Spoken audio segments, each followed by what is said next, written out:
तो जैसे कि 7वें अध्याय में सामूहिक सुरक्षा के रूप में शांतिपूर्ण समाधान के साथ साथ बाध्यकारी समाधान की व्यवस्था की गई है संयुक्त राष्ट्र संघ में, तो इस हिसाब से अगर हम सामूहिक सुरक्षा की बात करते हैं तो सामूहिक सुरक्षा अंतर्राष्ट्रीय शक्ति संतुलन को बनाए रखने का एक प्रभावशाली साधन के रूप में देखा जाता है। सामूहिक सुरक्षा को, सामूहिक सुरक्षा के अंतर्गत अलग अलग देश जो हैं वो एक साथ संगठित होकर के लिए हमला करने वाले राष्ट्र का विरोध करने के लिए तैयार रहते हैं।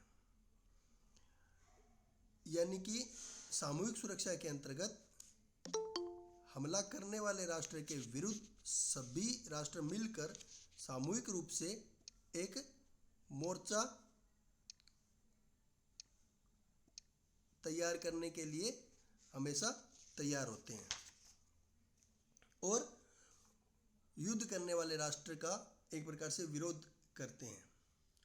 सामूहिक सुरक्षा व्यवस्था को मतलब शांतिपूर्ण संबंधों की स्थापना करना और शांति की वृद्धि करने में सहयोग करने वाली व्यवस्था के रूप में भी देखा जा सकता है। अब सामूहिक सुरक्षा की अगर बात करें तो सामूहिक सुरक्षा के अंतर्गत एक सिद्धांत प्रमुख है कि किसी एक राष्ट्र की सुरक्षा के लिए उस राष्ट्र के लिए की सुरक्षा को संपूर्ण विश्व की या विश्व व्यवस्था की या संपूर्ण समाज की सुरक्षा माना जाएगा और उसके लिए संयुक्त राष्ट्र संघ के अंतर्गत आने वाले सभी राष्ट्र मिलकर के प्रयास करेंगे और आक्रमण करने वाले राष्ट्र के विरुद्ध इस प्रकार से दबाव बनाएंगे कि वो आक्रमण करने के अपने विचार को त्याग दे या विचार को छोड़ दे। अब बात आता है कि सामूहिक सुरक्षा के विभिन्न अर्थ और परिभाषाएं। अगर हम सामूहिक सुरक्षा की बात करें तो अलग अलग विद्वानों ने सामूहिक सुरक्षा की अलग अलग परिभाषाएं दी हैं। सबसे पहले जो सामूहिक सुरक्षा व्यवस्था के अंतर्गत जब सभी देश एकत्रित हो जाते हैं और आक्रमण करने वाले राष्ट्र के विरुद्ध संगठित होकर के कार्रवाई करते हैं तो उसी रूप में एक इम्पोर्टेंट परिभाषा है जो फर्स्ट नंबर पे है हंस जे मोरगेंथो की। मोरगेंथो क्या कहते हैं? मोरगेंथो के अनुसार एक सबके लिए और सब एक के लिए, यही सामूहिक सुरक्षा है।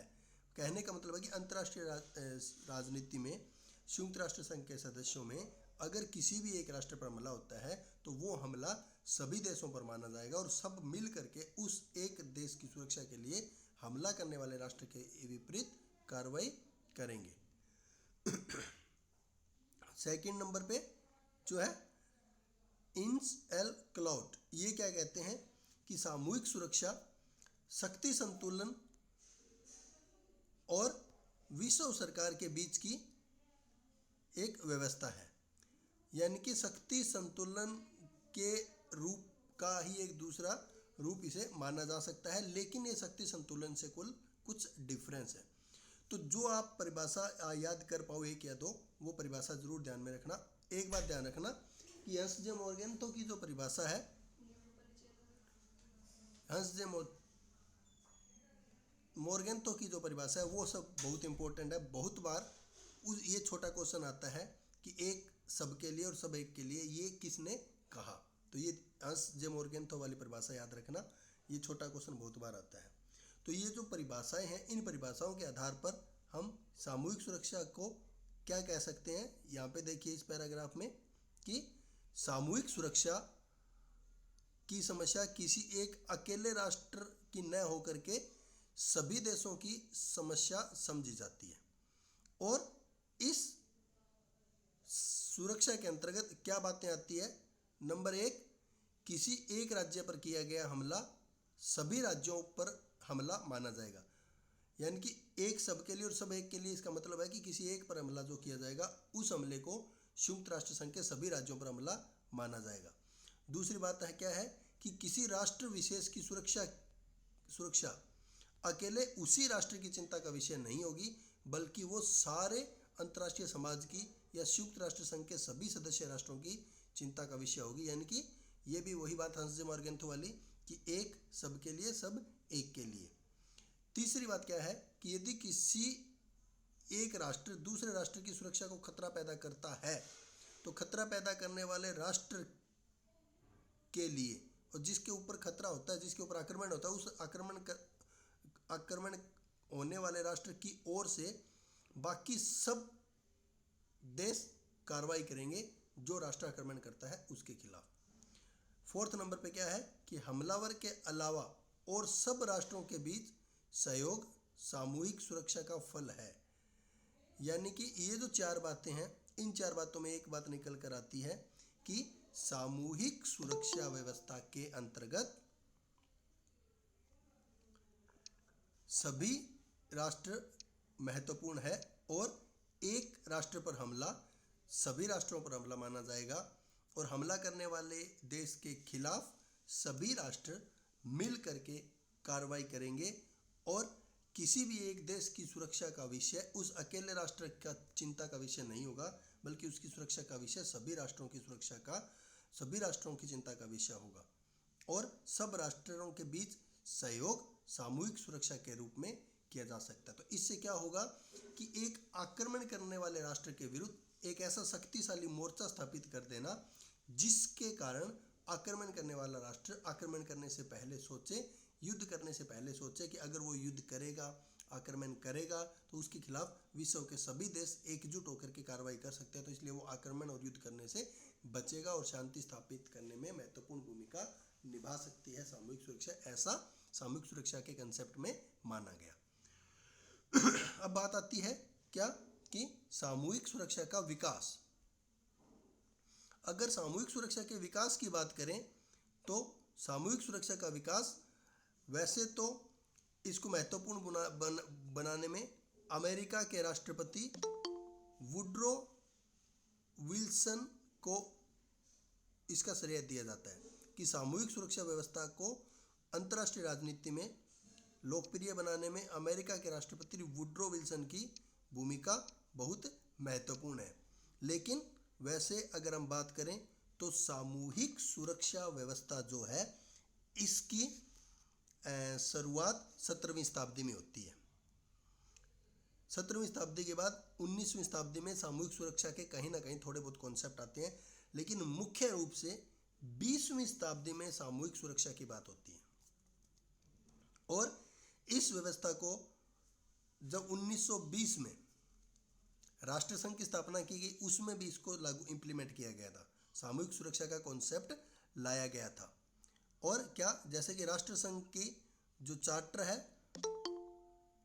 राष्ट्रसंघ के चार्टर के अनुसार उस राष्ट्रसंघ के अनुच्छेद 10, 11 और 15 में पहली बार सामूहिक सुरक्षा व्यवस्था को लाया गया और सामूहिक सुरक्षा व्यवस्था को राष्ट्रसंघ की व्यवस्था का हृदय भी कहा गया। यानी कि ये भी छोटा क्वेश्चन बनता है, इंपॉर्टेंट बनता है कि सामूहिक सुरक्षा व्यवस्था को किस संस्थान का हृदय कहा गया या किस संस्थान की हृदय की व्यवस्था कहा गया। संयुक्त राष्ट्र संघ में ये जो है प्रयास, ये संयुक्त राष्ट्र संघ के चैप्टर 7 में किया गया है तथा महासभा द्वारा एक प्रस्ताव पेश किया गया जिसे क्या कहा गया, शांति के लिए एकता प्रस्ताव। और इस शांति के लिए एकता प्रस्ताव के अंतर्गत ही एक प्रकार से सामूहिक सुरक्षा का कॉन्सेप्ट आया कि अंतर्राष्ट्रीय स्तर पर शांति बनाए रखने के लिए विश्व के सभी देश एकजुट होंगे, एकता बनाए रखेंगे। अब क्या है कि सामूहिक सुरक्षा व्यवस्था के अंतर्गत सामूहिक कार्रवाई।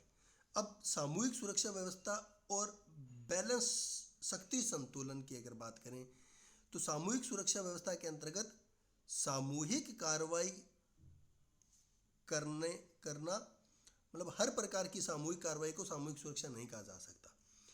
एक प्रकार से सामूहिक सुरक्षा व्यवस्था उस समय होती है जब कम विश्व की जो महाशक्तियां हैं वो अधिकतर महाशक्तियां उस कार्रवाई में शामिल हो जो मिल करके राष्ट्र सामूहिक रूप से कार्रवाई करते हैं। इसलिए सामूहिक सुरक्षा व्यवस्था के अंतर्गत एक प्रकार से महाशक्तियों का शामिल होना भी एक प्रकार से अनिवार्य है, जरूरी है, और वो सारे मिल करके कार्रवाई करेंगे, उसी को सामूहिक सुरक्षा माना जाएगा। अब कुछ लोग या कुछ विद्वान कहते हैं कि सामूहिक सुरक्षा और शक्ति संतुलन की अगर बात करें तो दोनों में अंतर नहीं है। सामूहिक सुरक्षा और शक्ति संतुलन को लगभग दोनों एक समान मानते हैं, एक जैसा मानते हैं। तो सामूहिक सुरक्षा और शक्ति संतुलन को जब एक समान मानते हैं, लेकिन इसमें अंतर है। शक्ति संतुलन में क्या होता है कि दो बराबर एक जैसे शक्तिशाली समूह होते हैं, दो बराबर एक जैसे शक्तिशाली गुट होते हैं जो एक दूसरे के खिलाफ अपने आप को शक्तिशाली सिद्ध करने का प्रयास करता है, यानी कि वो एक युद्ध की व्यवस्था है, एक दूसरे को अपनी शक्ति से दबाने की व्यवस्था है। लेकिन सामूहिक सुरक्षा में सभी राष्ट्र मिल करके आक्रमण करने वाले राष्ट्र के खिलाफ एक मोर्चा तैयार करते हैं। तो दोनों में एक बेसिक अंतर है।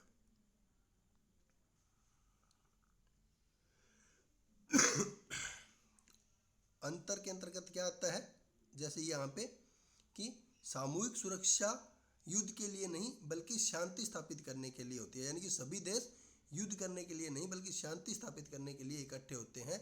और सामूहिक सुरक्षा की मान्यता एक विषय पर आधारित है, जबकि शक्ति संतुलन में क्या होता है कि दो शक्तिशाली राष्ट्र आमने सामने होते हैं, वो युद्ध की एक प्रकार से संभावनाएं होती हैं। जबकि समानता क्या है दोनों में, समानता ये है कि आक्रमण करने वाले राष्ट्र के खिलाफ सामूहिक सुरक्षा के अंतर्गत और शक्ति संतुलन के अंतर्गत कुछ राष्ट्र मिल करके उसके ऊपर दबाव या प्रेशर बनाने का प्रयास करते हैं। तो इस प्रकार से सामूहिक सुरक्षा के अर्थ को हम समझ सकते हैं। उसके बाद बात आती है सामूहिक सुरक्षा की मान्यताएं। मान्यताओं में क्या कि आक्रमण करने वाले राष्ट्र की पहचान करना, कि सामूहिक सुरक्षा व्यवस्था में उस राष्ट्र की पहचान की जाती है जिसने आक्रमण किया, और जब आक्रमण करने वाले राष्ट्र की पहचान करने के बाद सभी राष्ट्र एक साथ आकर के एक प्लेटफॉर्म पर आकर के आक्रमण करने वाले राष्ट्र के विरुद्ध एक मोर्चा खोलते हैं और उसके ऊपर एक दबाव बनाते हैं ताकि वो आक्रमण ना करके पीछे हट जाए।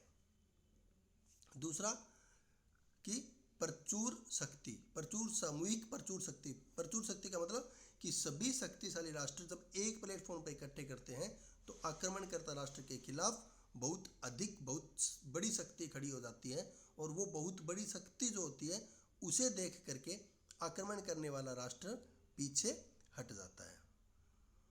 उसके बाद है अंतर्राष्ट्रीय शांति और सुरक्षा में अटूट विश्वास। जैसे कि संयुक्त राष्ट्र संघ का शांति के लिए एकता प्रस्ताव ही सामूहिक सुरक्षा का अधिकार बना, यानी कि सामूहिक सुरक्षा का मेन मोटो क्या है कि अंतर्राष्ट्रीय शांति स्थापित करना और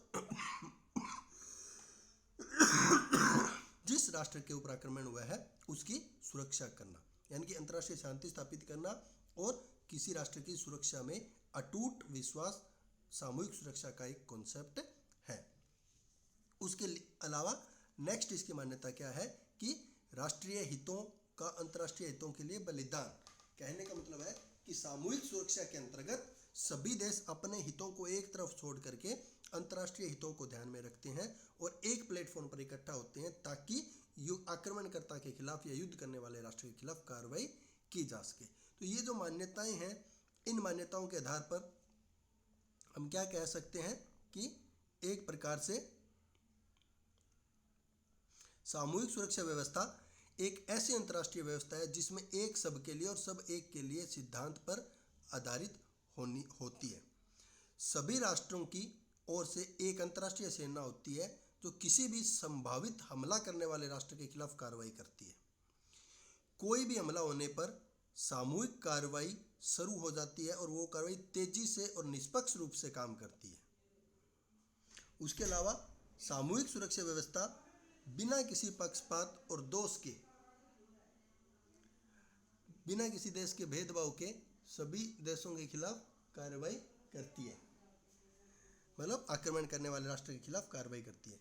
तो इस प्रकार से आज हमने सामूहिक सुरक्षा के कंसेप्ट को समझा, सामूहिक सुरक्षा के कंसेप्ट को देखा और सामूहिक सुरक्षा को ही संयुक्त राष्ट्र संघ के चैप्टर 7 के अंतर्गत बाध्यकारी समाधान की व्यवस्था का आधार माना जाता है। तो इसलिए आज के लिए मतलब हम इतना ही करेंगे सामूहिक सुरक्षा के अर्थ और परिभाषा पे। आज वाले में कुछ आपको थोड़ा बहुत समझ आया या कहीं किसी को कोई प्रॉब्लम है तो वो प्लीज़ एक एक करके बताएं।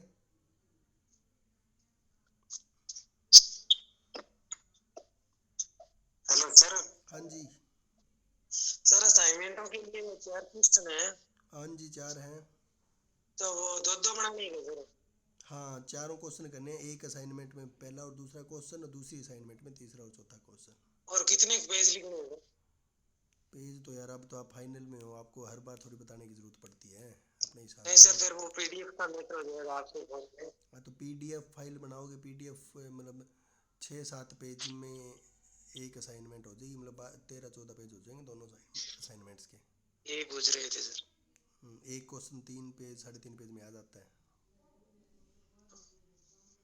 आज वाला समझ आया? आ गया सर। अच्छा, मंजीत आपके? सर आ गया। Okay, Sarita? Yes sir. Okay, Manju?